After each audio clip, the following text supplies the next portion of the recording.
Welcome back to Chronicles of History, the channel where we explore the fascinating world of the past. Today, we're diving into the art of crafting swords, one of the most iconic weapons throughout history. Swords have been essential tools of warfare and symbols of honor and power for centuries. In this video, we'll take you on a journey through the intricate process of crafting a sword, from selecting the right materials to the final blade. So, let's get started on this exciting adventure into the heart of swordsmithing, where craftsmanship and history come together to create these timeless masterpieces. The first step in making a sword is selecting the right materials. The quality of the blade depends on the choice of steel. Historically, swordsmiths used various types of steel, but today we typically use high carbon steel. It provides the perfect balance of strength and flexibility required for a durable sword. Now, let's move on to forging. Sword making involves heating the steel to a high temperature and then hammering it into shape. This process aligns the steel's crystalline structure and ensures the blade's strength. The shape of the sword, whether it's a katana, broadsword, or rapier, is determined during this phase.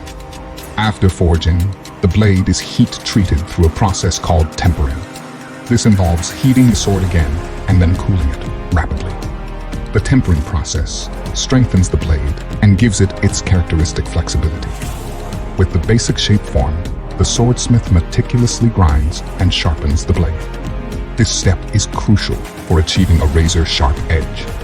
Different types of grinding stones and techniques are used to create the desired edge profile. While the blade is essential, the hilt and guard are equally important. The hilt, often made from materials like wood, leather, or bone, provides a comfortable grip. The guard, or tsuba, in Japanese swords, protects the hand during combat and adds aesthetic value. Now that we have all the components ready, it's time for assembly. The blade is securely attached to the hilt, and the guard is positioned correctly. Pommel, located at the end of the hilt, adds balance to the sword. Before the sword is complete, it undergoes final finishing touches. This can include polishing the blade to a mirror-like shine, engraving, or adding decorative elements.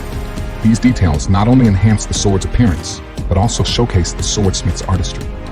And there you have it, the process of making a sword.